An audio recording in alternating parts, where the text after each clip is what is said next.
சாமி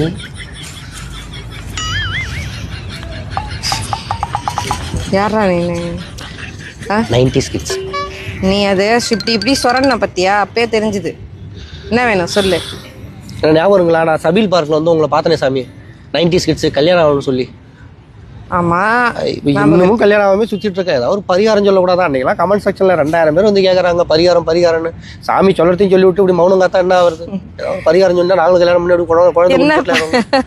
என்னப்பா பரிகாரம் சொல்லணும் உங்களுக்கு? 90s கிட்ஸா பிறந்துட்டு கல்யாணத்துக்குலாம் ஆசைப்படலாமா நீங்க? எல்லாரும் இப்படியே சொல்லி குத்துனா என்னங்க ஆகிறது? ஒரு பரிகாரம்னு ஒன்று இருக்காதா? அது சொன்னீங்கன்னா செஞ்சு விட்டு போயிடுவோம்ல. நாங்களும் அப்படியே லைஃப்ல அப்படியே செட்டில் ஆகிடுவோம். ஒரு நிமிஷம் இரு. இப்பதான் சாமி பாம்புக்கு வந்துருக்கா. சொல்லுங்க. ஒரு பூவை மனசுல நினைச்சுக்க. அப்படி சொல்லுங்க, அந்த மாதிரி ஒரு பரிகாரத்தை சொல்லுங்க. சொல்றத செய்யடா. ஒரு பூவை மனசுல நினைச்சுக்க. நினைச்சுக்கிட்டியா? அந்த பூவை கொண்டு போய் நீ விரும்புற அந்த பொண்ணுக்கு தலையில வச்சு விடு. சரியா? அந்த பொண்ணும் மனம் மாறி உன்னை கல்யாணத்துக்கு ஏத்துக்கும். தலையில வச்ச ஒரு மாதிரி சங்கோஜமா இருக்காது. சங்கோஜமா ஆகுற அளவுக்கு என்ன பூவை யோசிச்சிங்க? தென்னம்பூ. செருப்பு பிஞ்சு போடும்.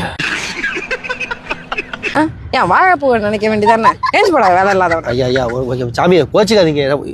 இப்போ இந்த இன்னும் ஒரு சான்ஸ் கொடுங்க. பக்காவா நினைச்சு நீ சாமி